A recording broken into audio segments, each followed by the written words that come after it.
నమస్కారం. నేను మీ ప్రజా గొంతుగా రిపోర్టర్ చింతల మధుకృష్ణ. ఈరోజు మనం నక్కవానిగూడెంలో నూతన గ్రామ శాఖ అధ్యక్షుడిగా ఎన్నుకోబడిన కాండ్రాజు రవి గారితో ఉన్నాము. వారు ఈ గ్రామానికి నూతన అధ్యక్షుడిగా అయ్యారు. మరి కాంగ్రెస్ పార్టీ బలోపేతానికి ఏ విధంగా కృషి చేస్తారన్న విషయాన్ని వారి మాటలలో అడిగి తెలుసుకుందాం. జనగామ మండలం నక్కవానిగూడెం గ్రామ శాఖ అధ్యక్షునిగా కాండ్రాజు రవీంద్ర గారిని గ్రామ కార్యకర్తల ఆధ్వర్యంలో ఏకగ్రీవంగా అందరి సమక్షంలో ఎన్నుకోవడం జరిగింది. రేపు జరగబోయే ఎంపీడీసీ, జెడ్పీడీసీ, ఇతర ఏ ఎన్నికలు వచ్చినా కూడా కాంగ్రెస్ పార్టీ బలోపేతం గురించి ముందుకు నడిపించాలని అందరి సమక్షంలో గ్రామశాఖ అధ్యక్షునిగా రవీందర్ గారిని ఎన్నుకోవడం జరిగింది. ఇదే విషయాన్ని రేపు డీసీసీ అధ్యక్షురాలు లకావత్ ధన్వంతి గారిని దగ్గరికి పోయి కలవడం జరుగుతుంది. అదేవిధంగా మండల పార్టీ ఇన్ఛార్జి హరిబాబు గారికి కూడా తెలియజేయడం జరిగింది.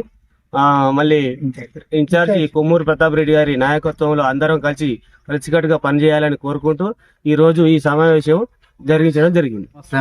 నన్ను ఇలా నక్కవానిగూడెం తొదలపేట కాంగ్రెస్ పార్టీ గ్రామ శాఖ అధ్యక్షుని ఎన్నుకున్నందుకు ధన్యవాదాలు. ముందుగా డిసిసి చైర్మన్ గా ఉన్న మన ధనాటి మేడం గారు, మరియు ఇన్ఛార్జ్ ఉన్న కొమ్మూరు ప్రతాప్ రెడ్డి గారు, యువ నాయకుడు ప్రతాప్ రెడ్డి గారు, మండల పార్టీ అధ్యక్షుడు ప్రశాంత్ రెడ్డి గారు, మండల పార్టీలు ప్లస్ నక్కవానిగూడెం గ్రామ శాఖ అధ్యక్షులు తను ఈరోజు నక్కవానిగూడెంకి గ్రామ శాఖ అధ్యక్షులు ఎన్నుకున్నందుకు ధన్యవాదాలు.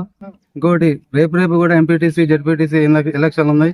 వాళ్ళు పార్టీ ఏ అభ్యర్థిని అయితే సూచిస్తారో ఆ అభ్యర్థికి మేము మనస్ఫూర్తిగా ఈ నాయకులమందరం, ఈ కార్యకర్తలమందరం ఖచ్చితంగా పనిచేస్తాము. మాకు క్యాండిడేట్ ముఖ్యం, పార్టీ ముఖ్యం. ఫస్ట్ పార్టీ ఏ అభ్యర్థిని అయితే నిలబెడుతుందో వాళ్ళకు మేము పూర్తి సహకారం చేస్తామని నమ్మకంతో ఈరోజు ఈ అవకాశం ఇచ్చిన నక్కనిగూడెం సాధనపేట కార్యకర్తలకు కాంగ్రెస్ జై జై కాంగ్రెస్, ప్రతాప్ రెడ్డి నాయకత్వం, ప్రతాప్ రెడ్డి గారి నాయకత్వం, ప్రతాప్ రెడ్డి గారి నాయకత్వం, ప్రశాంత్ రెడ్డి గారి నాయకత్వం.